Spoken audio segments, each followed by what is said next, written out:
حضرت ابو بکر صدیق رضی اللہ عنہ نے فرمایا، دولت آرزو سے، جوانی حساب سے اور صحت دواؤں سے حاصل نہیں ہوتی۔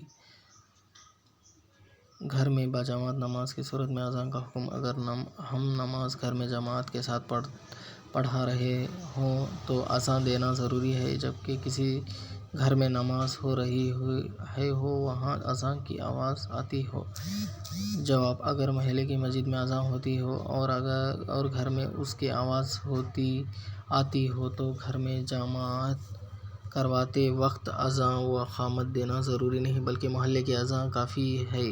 البتہ افضل طریقہ یہ ہے کہ گھر میں بھی اذان اور اقامت دونوں یا کم از کم اقامت کے ساتھ ہی جماعت کروائی جائے۔ تم جہاں کہیں ہوں گے موت تمہیں آ ہی پکڑے گی، اگرچہ تم مضبوط قلعوں میں ہی ہو۔ Whenever you will be, death will overtake you even though you are in fortified castles. لمبی بات کے لیے پہلے وقت لینا۔ مسئلہ: ٹیلی فون پر اگر کوئی طویل بات کرنا ہو تو پہلے مخاطب سے دریافت کرو، کیونکہ اکثر ایسا ہوتا ہے کہ ٹیلی فون کی گھنٹی آنے پر آدمی طبعاً مجبور ہو کے فوراً معلوم کرے کون کیا کہنا چاہتا ہے، اور اس ضرورت کی وجہ سے وہ کسی بھی حال میں اور اپنے ضروری کام میں ہو تو اس کی چھوڑ کر ٹیلی فون اٹھاتا ہے۔ کوئی بے رحم آدمی اس وقت لمبی کرنے لگے تو سخت تکلیف محسوس ہوتی ہے۔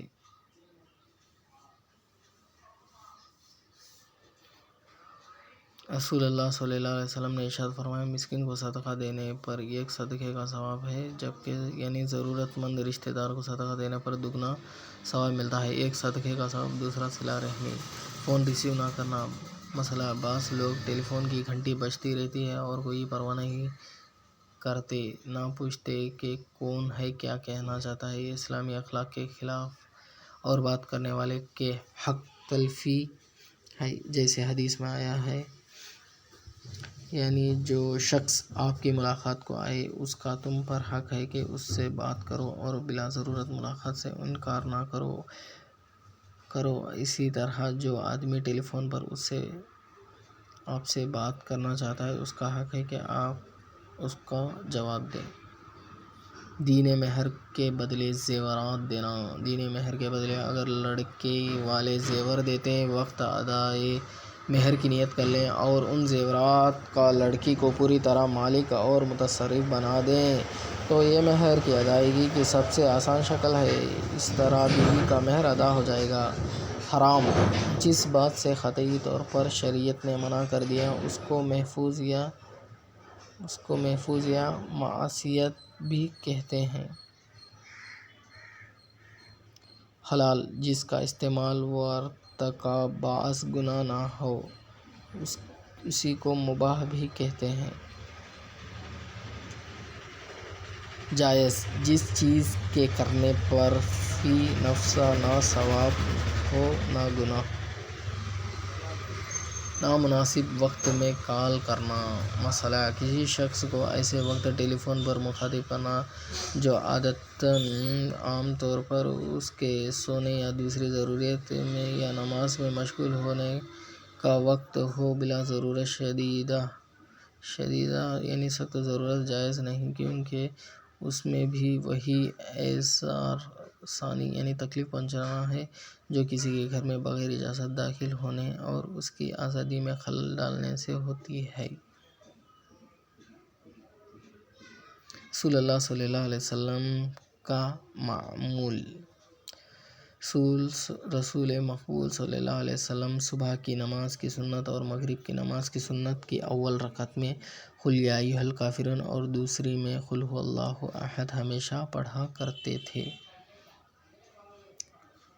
مہندی کی رسم: شادی کے موقع پر لڑکی کو زینت کے لیے مہندی وغیرہ لگانے کی اجازت ہے، لیکن اس کے لیے باقاعدہ تقریب کا اہتمام ثابت نہیں۔ یہ بے جا تکلف اور اسراف ہے، اور مرد کے لیے ہاتھ پیروں میں برائے زینت مہندی لگانا درست نہیں، کیونکہ اس میں عورتوں سے مشابہت لازم ہے۔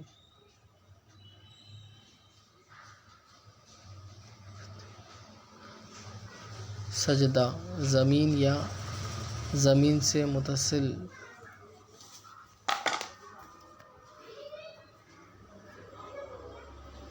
سجدہ زمین یا زمین سے متصل شیء پر مخصوص بیت کے ساتھ پیشانی رکھنا۔ سجدہ تلاوت جو سجدہ آیات سجدے کی تلاوت پر کیا جاتا ہے۔ سجدہ سہو جو سجدہ نماز میں بھول اور اس کی تلافی کے لیے کیا جاتا ہے۔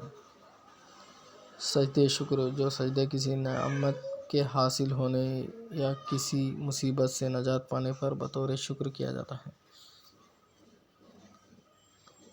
حدیث رسول اللہ صلی اللہ علیہ وسلم کے اقوال، افعال، احوال اور تقریر یعنی باتیں آپ صلی اللہ علیہ وسلم کے سامنے کی یا کہی گئی ہو اور آپ نے ان پر نکیر نہیں فرمائی ہو۔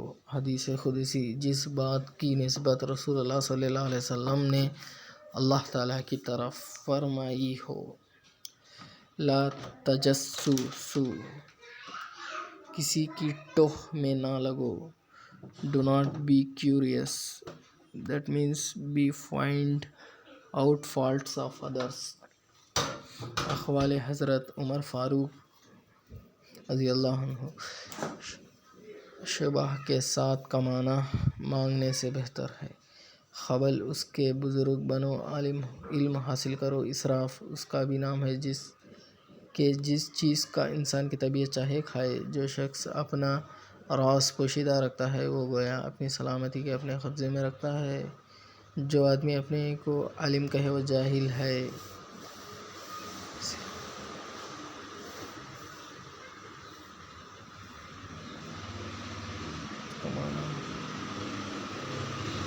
دوران نماز آستین کا اتارنا۔ سوال: اگر کسی شخص کو یہ خطرہ ہو کہ آستین اتار کر نماز میں شریک ہوں گا تو میری رکعت چلی جائے تو وہ شخص پہلے نماز میں شریک ہو جائے اور دوران نماز اپنی آستین اتارتا ہے تو یہ آستین چڑھی ہوئی ہونے کی حالت میں نماز میں شریک ہونا اور دوران نماز آستین اتارنا ایک ایسا ہے۔ ذرا رہنمائی فرمائیں۔ جواب: خواہ رکعت نکل جائے مگر نماز میں شامل ہونے سے پہلے آستین اتار کر نماز میں شامل ہونا چاہیے۔ اگر بغیر اتارے شامل ہو گئے اور ایک ہاتھ سے وقفہ سے اتار لی تو گنجائش ہے۔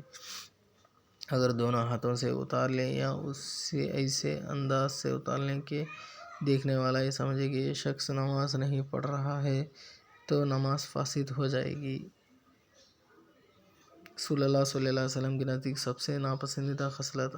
سوال: آپ صلی اللہ علیہ وسلم سب سے زیادہ ناپسندیدہ عمل کون سا لگتا ہے؟ جواب: رسول اللہ صلی اللہ علیہ وسلم کے نزدیک سب سے ناپسندیدہ مبغوض ترین عمل جھوٹ تھا، جیسا کہ حضرت عائشہ رضی اللہ عنہا فرماتی ہیں کہ رسول اللہ صلی اللہ علیہ وسلم کے نزدیک جھوٹ سے زیادہ مبغوض کوئی خصلت نہ تھی۔ آپ صلی اللہ علیہ وسلم جھوٹ سے نفرت کی وجہ سے جھوٹے سے اس وقت تک اعراض فرماتے جب تک کہ وہ توبہ نہ کر لے۔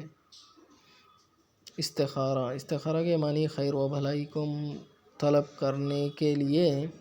اگر کسی کام میں دونوں پہلو جواز کے ہوں اور طبیعت میں تردد ہو کہ کس پہلو پر عمل کیا جائے تو 2 رکعت نماز پڑھ کر اللہ تعالیٰ سے دعا کرنا کہ جس میں خیر ہو اس پر میرے قلب کو مطمئن کر دیجیے استخارہ ہے اور اس کو نماز استخارہ کہتے ہیں۔ بدعت: دین میں کسی ایسی بات کا اضافہ جس کی عہد نبوی، عہد صحابہ اور عہد تابعی میں کوئی اصل نہ ہو۔ اللہ تعالیٰ کے لیے ہیں کا لفظ استعمال کرنا۔ آج کل اکثر بیانوں میں اللہ تعالیٰ ہیں کہتے ہیں، اللہ تعالیٰ ہیں نہیں کہتے۔ کیا اللہ دو ہیں؟ جواب: ہیں جمع کے لیے بھی بولا جاتا ہے اور احترام کے لیے بھی۔ جب کوئی مثلاً یوں کہے کہ اللہ تعالیٰ فرماتے ہیں تو یہ جملہ احترام میں بولا جاتا ہے، اس کا مطلب یہ نہیں کہ اللہ متعدد یعنی کئی ہیں، اس لیے اس کا استعمال درست ہے۔ لباس کے آداب: پاک صاف لباس پہننا، سفید کپڑے پہننا، غیر مسلموں کا لباس نہ پہننا، لباس کو اللہ سبحانہ و تعالیٰ کی نعمت سمجھنا، نیا کپڑا جمعہ کے دن پہننا، متکبروں کا لباس نہ پہننا۔ کپڑے پہننے میں داہنی طرف سے شروع کرنا، نیا کپڑا پہننے تو یہ دعا پڑھنا، اللہم لک الحمد انت کسوتنیہ اسألک من خیر و خیر ما صنع لہ واعوذ بک من شر و شر ما صنع لہ۔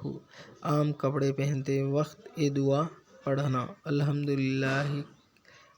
للہ الذی کسانی ھذا ورزقنیہ من غیر حول منی ولا قوہ۔ گریبان میں بٹن لگانا،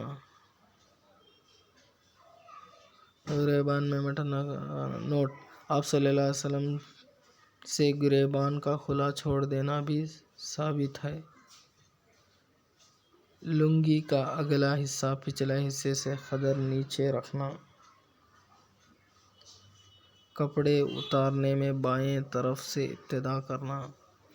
لباس نکالتے وقت بسم اللہ الذی لا الہ الا ھو پڑھنا۔ کسی کو صاف دھلے ہوئے کپڑے پہنے دیکھے تو یہ دعا دینا، البس جدیداً وعش حمیداً ومت شہیداً۔ نوٹ: یہ تمام آداب مفتی ابوبکر مصطفیٰ پٹنی کی مشہور کتاب سنن و آداب سے ماخوذ ہیں، دلائل کے لیے کتاب سے رجوع کریں۔